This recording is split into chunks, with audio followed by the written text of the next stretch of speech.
Bonjour à tous, c'est Michel Desruelles sur Network Master Pro et aujourd'hui c'est vraiment un privilège pour moi d'accueillir un très grand leader de marketing de réseau qui ne vient pas de France, qui ne vient pas d'Europe, il vient vraiment de l'autre côté de l'Atlantique, il nous vient du Canada et de plus précisément de Montréal.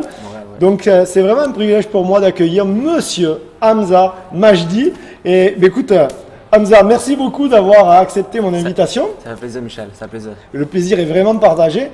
Donc alors je sais qu'il y a plein de gens qui vont regarder cette interview, cette vidéo.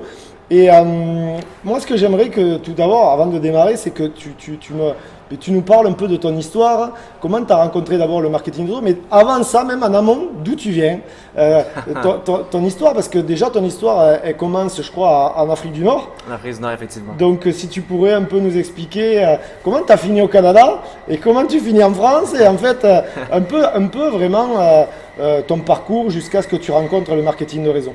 Ça fait plaisir Michel. Donc, mon nom, comme tu l'as dit, c'est Hamza Majdi. Eh bien oui, je viens de Montréal. J'habite à Montréal présentement. Je suis né au Maroc. Donc, je suis né au Maroc. On est arrivé à l'âge de 2 ans à Montréal. Mes parents ont déménagé pour que moi et mes frères, en fait, pour qu'on puisse avoir une meilleure éducation. Donc, ce qui est arrivé, c'est que j'ai suivi les études jusqu'à l'âge d'à peu près 18 ans. Et à l'âge de 16 ans, j'ai commencé à croiser des gens en fait qui faisaient du marketing relationnel, plus particulièrement un ami très proche à moi qu'on jouait ensemble au basket. Et puis quand je lui ai dit, écoute, peu importe ce que tu fais, moi je veux le faire à cause que j'ai vu qu'il avait un très beau style de vie. Et il m'a dit, tu dois avoir 18 ans. Donc j'ai dit, parfait. Donc à l'âge de 18 ans, automatiquement, j'ai posé aucune question. Je n'ai même pas vu de présentation, rien du tout. Tu as démarré direct. Je lui ai juste dit, écoute, peu importe c'est quoi la compagnie, peu importe qu'est-ce que vous vendez, moi je te suis, on le fait ensemble. Et mon aventure à travers cette industrie qui est très géniale en fait, a débuté à l'âge de 18 ans et aujourd'hui j'en ai 26. Ben écoute, super. Alors, tu aurais quel conseil à donner justement à des personnes qui découvrent le marketing de réseau ou des personnes qui pratiquent le marketing de réseau depuis quelques années?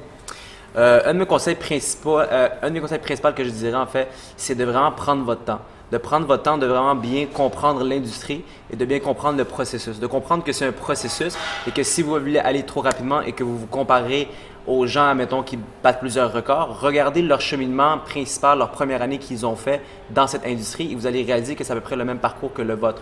Donc, ne vous comparez-vous pas à des gens que ça fait 5 ans, 6 ans, 7 ans qui font ça, mais prenez votre temps de vraiment bien apprendre chaque étape et une chose qui est super importante, de vraiment faire des contacts avec les gens. Donc, c'est de toujours rester amis avec les gens. Peu importe ce qui peut arriver, à la base, vous ne adhérez pas à un nouveau représentant, vous adhérez à un nouvel ami dans votre réseau et c'est ce que vous voulez avoir, le plus d'amis possible parce qu'on ne sait jamais ce qui peut arriver. On dit d'ailleurs souvent que le marketing de réseau n'est pas un sprint, mais c'est un marathon. C'est exactement ce que tu viens de dire.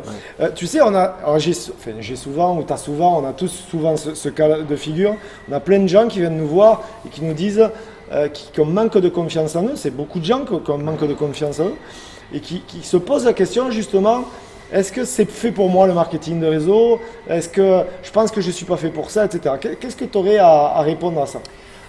Mon conseil personnel, par expérience, je vous dirais, ça serait vraiment, prenez le temps d'aller aux événements et de parler avec les autres personnes. Donc, prenez le temps de vraiment regarder autour de vous à travers votre réseau, aller à travers les événements et jaser avec les personnes. Regardez les personnes qui ont atteint les positions que vous avez présentement et demandez-leur c'est quoi leur histoire. Et vous allez tous réaliser que finalement, personne n'est spécial.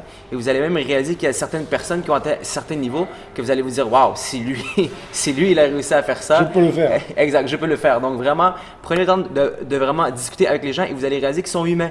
Et il y a des gens qui ont peut-être eu le même parcours que vous et ça va vous rassurer. Et par le fait même, c'est juste de prendre le temps de vous mettre un objectif, si on veut, semaine par semaine, mois par mois, année après année.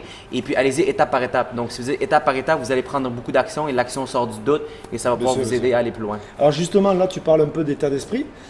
Quel état d'esprit tu as adopté pour en être là où tu en es aujourd'hui? Je dirais que l'état d'esprit est la partie principale. Sans état d'esprit, à mon avis, que ce soit le marketing relationnel ou un sport ou les relations. Tu es sportif, non, à la base, je crois. Ouais.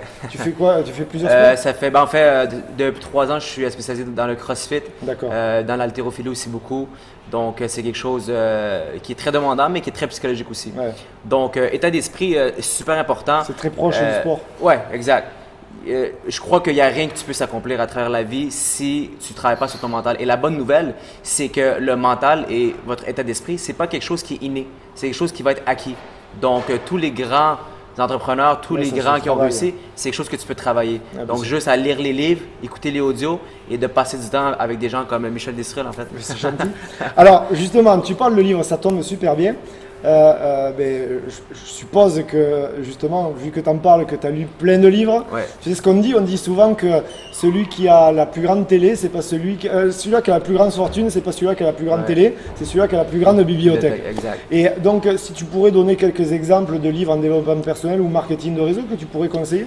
Moi, je conseillerais côté marketing de réseau en ce moment un qui est très populaire parce que le marketing de réseau a très évolué. Je crois qu'en ce moment, qu'est-ce qui est très mis à jour, c'est le livre GoPro.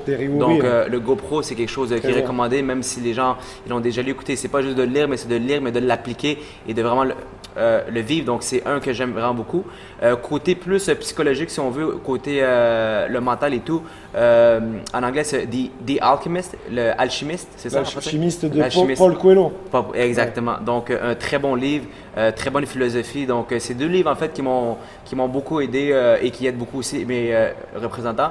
Sinon, y aller vraiment beaucoup avec les classiques, Où est-ce qu'on se trompe pas, les livres de Robert Kiyosaki, Père riche, Père pauvre. Donc, le premier livre que j'ai lu, en fait, qui m'a permis de comprendre la mentalité d'être entrepreneur et qui m'a poussé à vraiment aller vers le plus haut et puis vraiment juste aller à fond si on veut. Bon, ben super, je suis sûr qu'il y en a plein, ils vont se jeter sur Amazon au moment où je te parle, c'est certain. Alors, qu'on soit bien d'accord, parce que j'aime bien le préciser lors de mes interviews, tu n'es pas devenu le leader que tu es aujourd'hui, ça s'est pas fait, ça n'a pas été un coup de chance, je le dis souvent, la chance ça se provoque d'ailleurs, c'est pas ça tombe, c'est pas le hasard. Et j'aimerais vraiment que tu partages vraiment ton expérience et que les gens se rendent compte que tu as rencontré des difficultés, que ça n'a pas été rose tous les jours et que malgré ces difficultés, tu t'es remis en question à plusieurs reprises, je suppose, et que petit à petit, tu as atteint le succès que tu as aujourd'hui. Donc, si tu peux parler un peu des quelques difficultés que tu as pu rencontrer. Je vous dirais, écoutez, les difficultés sont inévitables et puis plus qu'on veut les éviter, plus qu'on les attire. Donc, il faut les embrasser. Si je vous explique, en fait, même moi, des fois, je repense à tous les obstacles. C'est vraiment drôle que tu parles de ça à cause que j'étais en voyage au Maroc, en fait, pendant le mois d'août. Et puis, j'étais sur le bord de la plage. J'étais seul. Mes frères étaient à l'intérieur et je me suis mis à marcher. Il était 1h du matin, je crois. J'avais un appel à faire, donc j'ai fait mon appel. J'ai commencé à marcher. Et puis, à la fin de mon appel, j'étais rendu très loin sur la plage. Donc, je me suis dit, bon, mais il faut que je revienne. Et j'avais aucune musique, j'avais rien. Et il me restait plus aucune batterie. Donc, il fallait que je revienne. Puis, en revenant, j'ai vraiment eu un bon 30 minutes avec moi-même. Et j'ai commencé à réfléchir parce que j'étais comme, waouh, je suis ici, sur le bord de l'eau, il n'y a personne. J'ai la chance de voyager, j'ai la chance d'être ici en santé et tout. Et je commençais à repenser à tous les obstacles et ça m'a fait peur. Et j'ai même réalisé, j'ai fait comme, waouh, c'est fou à cause que juste à repenser à tout ça, j'ai même moi de la misère à croire que j'ai vraiment passé à travers tout ça. Donc, plusieurs obstacles depuis le jour 1. Que ça soit avec les finances, que ça soit avec les relations, que ça soit au niveau à l'école, avec la famille, que ça soit, il y a des journées que je me réveillais et je me rappelle, on aurait dit que tout était contre toi. On aurait dit que tout était, c'était comme événement après événement.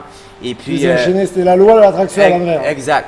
Et ce qui est arrivé, en fait, il y a un audio que j'ai écouté qui m'a vraiment beaucoup aidé depuis le jour 1. C'est de Jerry Clark. Donc, Jerry Clark. Ouais. Il parle des Rhino Academy. Donc, il parle des les lois de Murphy. Ouais, la loi de Murphy. Et puis, il expliquait le 1, le 2, le 3, le 4. Et il y en a un qui était le Murphy à la fin, qui était que peu importe ce qui peut arriver de mal, va probablement arriver. Exactement. Et ce que j'ai réalisé, c'est qu'aujourd'hui, quand que mes choses arrivent ou qu'un obstacle arrive, je me dis que pour atteindre un certain niveau de succès, mais il y a des tests qui viennent avec. Et tu ne peux pas atteindre un niveau, exemple, ABC, si tu n'as pas les étapes A ou B. Donc, ça veut dire que pour être à un certain niveau, il faut que tu atteignes un certain nombre d'obstacles. Donc, aujourd'hui, quand que ça m'arrive, je me dis parfait. Ça veut juste dire que mon cheminement et mon succès vont être plus élevés. Et souvent, les gens, ils attribuent ça à l'échec, mais ce n'est pas l'échec. En fait, c'est le fait que tu aies eu du succès, maintenant que tu as le succès que tu as aujourd'hui, ça a été des leçons. Exact. Et puis maintenant, chaque fois que ça arrive, je me dis, ça me prend un certain nombre d'obstacles pour aller chercher un certain nombre de succès. Et quand j'ai pas d'obstacles, je panique. Je me dis, c'est pas normal. Ça veut dire que je stagne. OK? Donc, je me change des obstacles. Ça, c'est donc, c'est de la façon que j'ai commencé à jouer, à le voir. Et c'est un état d'esprit aussi. Exact. Que tu as cultivé avec le temps. Parce que souvent, les gens, le premier obstacle, c'est terminé, ils arrêtent tout. Mais il faut juste pas avoir peur. Je pourrais vous en nommer pendant une semaine, un mois, je pourrais écrire un livre. En fait, on va écrire un livre un jour, pourquoi pas. Mais je veux dire, il faut juste ne pas avoir peur. Il faut juste savoir comprendre la situation, réaliser que c'est réel et que c'est juste un obstacle. Et après ça, de se dire, écoute, j'ai deux choix. Est-ce que je continue mon chemin ou est-ce que simplement je vais laisser cet obstacle être le dernier obstacle de mon histoire, si on veut. Je comprends. Écoute, merci Hamza pour tout ce contenu que tu as partagé avec nous. Si tu aurais un dernier message vraiment à adresser les yeux dans les yeux à la caméra aux gens qui vont assister à cette interview. Eh bien, mon conseil personnel, écoutez, j'ai pris le temps de parler avec Michel. On s'est parlé, il m'a parlé du projet et tout. Je trouve que c'est fantastique. C'est un outil que personnellement, quand j'avais 18 ans, si j'aurais pu avoir ça, si j'aurais pu avoir en fait tous les outils qui sont en place que vous allez pouvoir avoir, c'est du contenu qui va vous donner, je vous dirais, 1 an, 2 ans, 3 ans, 4 ans, 5 ans, 6 ans en avance sur n'importe qui. Donc, mon conseil personnel, c'est étudier les gens, prenez le temps de voir leur biographie, écoutez les formations, écoutez les vidéos et prenez le temps vraiment d'aller chercher toutes les réponses que vous voulez avoir. Donc, ça veut dire que le plus important, c'est de comprendre la philosophie et la mentalité de chaque personne et de vraiment la vivre et non de vraiment focuser sur l'entreprise, mais focuser sur les personnes. Donc, ce que je vous dis, c'est vraiment prenez le temps, utilisez tous les outils qui sont là, utilisez les gens et puis allez au maximum et avec aucun regret. Hein? Aucun regret, allez au maximum, il faut y aller, c'est tout. Écoute, merci Hamza d'avoir partagé cette expérience, parce que l'expérience n'a pas de prix, je ne fais que le répéter ceci. Et donc vraiment merci. Donc vous voyez le petit lien qui est juste en bas, il y a marqué 3W Network Master Pro. Inscrivez-vous, vous allez recevoir la vidéo, vous allez recevoir plein d'autres vidéos, plein de formations. Et ça a été vraiment un grand plaisir, Hamza, de faire ta connaissance. J'entends parler de toi de l'autre côté de l'Atlantique, mais j'entends parler aussi de toi au Mexique.